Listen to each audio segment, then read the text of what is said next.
దీన్ని కొంచెం ఆపు చేయాల్సిన అవసరం ఉంది. సార్ బీజేపీ దేవుడి నినాదం రాజకీయ లబ్ధి కోసం అంటూ చర్చ. బీజేపీ ఇంకా ఇప్పుడు పవన్ కళ్యాణ్ దిష్టి తీరి నుంచి బీజేపీ వాళ్ళు కూడా పవన్ కళ్యాణ్కి ఏమాత్రం చేయలే. జూబ్లీ హిల్స్ అప్పుడు కూడా పవన్ను పొగుడుతూ మాట్లాడిన ఈయనెవరు బండి సంజయ్.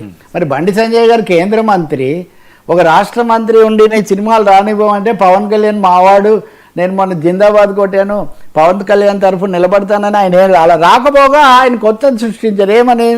రేవంత్ రెడ్డి గారు హిందూ దేవుళ్ళను అవమానించాడు. అంటే బీజేపీకి అధికారంలోకి వచ్చేస్తారు, తెలంగాణలో అయిపోయింది అన్న తర్వాత ఆ వాతావరణం కనబడకపోవడం. మొన్ననే బీజేపీ కార్యాలయంలో వాళ్ళ కేంద్ర ప్రతినిధులుగా కూడా వచ్చి అందరినీ కూర్చోబెట్టి రామచంద్రరావుకు మీరు సహకరించాల్సిందే, లేకపోతే మటుకు మేము క్రమశిక్షణ చర్యలు తీసుకుంటాం, ఇట్లాంటి హెచ్చరికలు చేసి వెళ్ళారు. మళ్ళీ ఎలా పుంజుకోవాలని చూస్తున్న నేపథ్యంలో రేవంత్ రెడ్డి అన్న ఒక డైలాగ్ ఏదో తీసుకొని హిందూ దేవతలను అవమానించారు. ఆయన ఏమన్నారండి? ఆయన ఏమన్నారు అంటే కాంగ్రెస్ పార్టీలో చాలా విభేదాలు, వీటితో మనం కాకూడదు, ఐక్యంగా పోట్లాడాలి, హిందూ మన మతంలోనే ఎంతమంది ఉన్నారో ఆ దేవుడిని పూజిస్తే ఈ దేవుడికి నచ్చదు, ఇట్లా అన్నారండి. ఇప్పుడు ఉదాహరణకు ఆంజనేయుడు బ్రహ్మచారి, కృష్ణ పరమాత్ముడు 8 మంది భార్యలు, 16,000 మంది గోపికలు. వాళ్ళకు సంబంధించిన అంశం ఏంటంటే వాళ్ళందరూ భక్తులే ఆ రూపంలో వచ్చారు అని కొంతమంది భాష్యం చెప్తారు. వెళ్ళని గుడ్డు. శ్రీరామచంద్రుడు ఏకపత్ని వ్రతుడు, ఈశ్వరుడు. అసలు ఇది ఇప్పుడు కాదండి, రేవంత్ రెడ్డి ఎందుకండి తిక్కన సోమయాజి మహాభారతం రాసిన రోజే హరి పేరుతో కొంతమంది, హరుడు పేరుతో కొంతమంది కొట్లాడుతున్నారని హరిహరనాథుడిని సృష్టించాడు తిక్కన సోమయాజి, హరిహరనాథుడు. అలాగే పల్నాడు యుద్ధం, చాలా ప్రసిద్ధమైన పల్నాడు యుద్ధం, శైవాన్ని ఆరాధించే నాగమ్మకు శ్రీ వీర వైష్ణవాన్ని అనుసరించే బ్రహ్మనాయుడికి వ్యతిరేకంగా వచ్చినటువంటి దాంట్లో బ్రహ్మనాయుడు అదేది బంతి భోజనము, చాపకూటితో సమతను నేర్పెను నాటి పలనాటి బ్రహ్మన్న, మేడి పండుల మెలిగే సంఘం గుట్టు విప్పెను వేమన్నని చాపకూడు తీసుకొచ్చాడు బ్రహ్మనాయుడు. కాబట్టి వైష్ణవము, శైవము, రాముడు, కృష్ణుడు, ఉత్తరాదిలో ఒక విధంగా రాధాకృష్ణులను పూజిస్తారు ఉదాహరణకు, అదే దక్షిణాదిన కృష్ణుని పూజిస్తారు. కాబట్టి ఎక్కడివి అక్కడ అసలు దేశంలో కూడా, నేను మొన్న కూడా చెప్పాను మీకు, కేరళ ప్రజలు గాడ్స్ ఓన్ ల్యాండ్ అంటారు దాన్ని, గాడ్స్ ఓన్ కంట్రీ అంటారు. బలి చక్రవర్తి వచ్చాడని చెప్పి వాళ్ళు ఓనం పండుగ చేసుకుంటారు. ఈ దేశంలో చాలా వైవిధ్యం ఉంది. రేవంత్ రెడ్డి ఒక మాటకు మనకు దేవుళ్ళే ఆ మాటకు వస్తే సమ్మక్క సారక్క దేవతలే కాదు అని ఒక స్వామీజీ అంటే అది కొంతకాలం దుమారం రేగింది.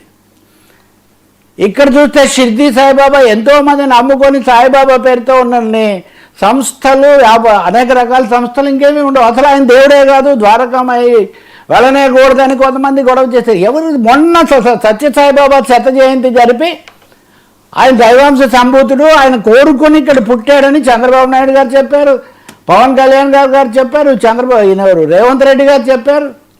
మరి ఎక్కడుంది మరి ఈ వైవిధ్యం ఇదంతా? సో ఇంతమంది దేవతలను పూజించే రకరకాల భక్తులకు రకరకాలే ఉన్నట్టే మనం అందరం కాంగ్రెస్లో కలిసి ఉండాలని ఆయన వెంటనే ఆయన క్షమాపణ చెప్పాలి. అంటే పవన్ కౌంటర్ క్షమాపణ వర్సెస్ క్షమాపణలాగా ఆయన క్షమాపణ చెప్పాలి. ఆయన దిష్టి బొమ్మ తగలబెట్టడం, ఇవన్నీ కూడా ఇలా చెప్పాలంటే చాలా ఉన్నాయి. ఉదాహరణకు ఇప్పుడు మనకు ఆంజనేయుడు దేవుడే, రాముడు కూడా దేవుడే. ఆంజనేయుడికి కూడా రాముడు దేవుడే. ఈ సంక్లిష్టతను, ఈ భిన్నత్వాన్ని అర్థం చేసుకోవాలి. కానీ ఎవరు ఏం మాట్లాడినా అసలు ఈ పేటెంట్ రైట్ ఏంటి? అసలు హిందూ మతము, దేవతలు, విశ్వాసం అని ఎవరు మాట్లాడినా దాని మీద మాకు పేటెంట్ రైటు, గుత్తాధిపత్యం ఉందని చెప్పి వీళ్ళకి ఎవరు గుత్తాధిపత్యం ఇచ్చారు? హిందుత్వ రాజకీయం వేరు, హిందూ మతం వేరు అనే వాస్తవాన్ని ఉదాహరణకు కేటీఆర్ ఎప్పుడు అంటుండేవాళ్ళు. అసలు వేరే వాళ్ళు ఎందుకు, కేసీఆర్ కంటే ఎక్కువ యజ్ఞయాగాలు చేసిన వాళ్ళు ఎవరైనా ఆయన అంటుండేవాడు. ఒకరు కాదు కదా. కాబట్టి ఇది కృత్రిమంగా సృష్టిస్తున్నారు బీజేపీ. ఇక్కడ వేళ్ళు ఉండ. మీరు ఒకటి కూడా గుర్తుపెట్టుకోండి, జూబ్లీ హిల్స్ ఎన్నికల్లోనే హిందువులందరూ మాకు ఓట్లు వేయాలి, మాకు ఇంకొకరు నెత్తి మీద ఇది పెట్టుకున్న వాళ్ళ ఓట్లు మాకు అక్కర్లేదు అని కూడా బండి సంజయ్ గారు మాట్లాడారు.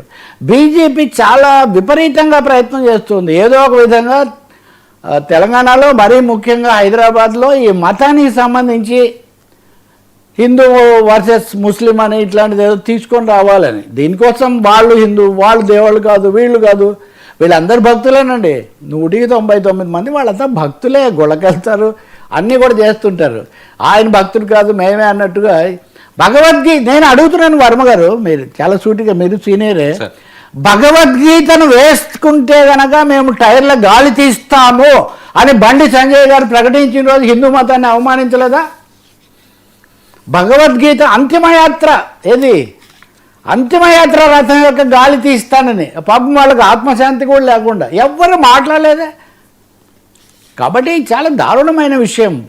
ప్రజల సమస్యలు అసంఖ్యాకమైనవి ఉన్నాయి. ఆ సమస్యల మీద మాట్లాడకుండా, ఉద్యోగాల గురించి మాట్లాడకుండా ఎంతసేపటి కూడా ఎవరెవరు ఎక్కడెక్కడ ఏమేమన్నారు. మొన్న రాజమౌళి మీద దాడి, ఆయన ఏంది సార్ ఇది, ఇంకా అస్సలేదో భూతద్దంతా వెతికి ఎక్కడెక్కడ ఏం దొరుకుతుందంటే ఎక్కడికి పోతుందో కూడా తెలియటం లేదు. పోనీ ఇన్ని తండాలు పడినా ఏదన్నా బీజేపీ ఏదైనా రాజకీయంగా వాళ్ళకి లబ్ధి కలుగుతుందని భావిస్తుందా అంటే అది మనం ప్రాక్టికల్గా చూడాలి. కానీ నేనైతే ఒకటి అనుకుంటాను, తెలుగు ప్రజలు అనేవాళ్ళు, తెలుగు ప్రజలు అంటున్నాను నేను స్పష్టంగా, విఘ్నతతో ఉంటారు, విశాల హృదయంతో ఉంటారు. దేన్ని ఎంత ఆదరించాలో వాళ్ళకి బాగా తెలుసు. ఎవరో రెచ్చగొట్టేసి కులము మతము ప్రాంతం అనే దాంతో చేస్తే వాళ్ళు ఏమీ రెచ్చిపోతారని నేను అనుకోను. నాయకులే జాగ్రత్తగా మాట్లాడితే ఈ మాట నేను 2010లో చెప్పాను, 5లో కూడా చెప్పాను, ఇప్పుడు కూడా మళ్ళీ చెప్తున్నాను. I believe in Telugu people's wisdom. Sir Modi సర్కార్కి 2 దెబ్బలు, భజన బ్యాచ్లకు షాక్. మోదీ గారు డ్రామాలు ఆడకండి,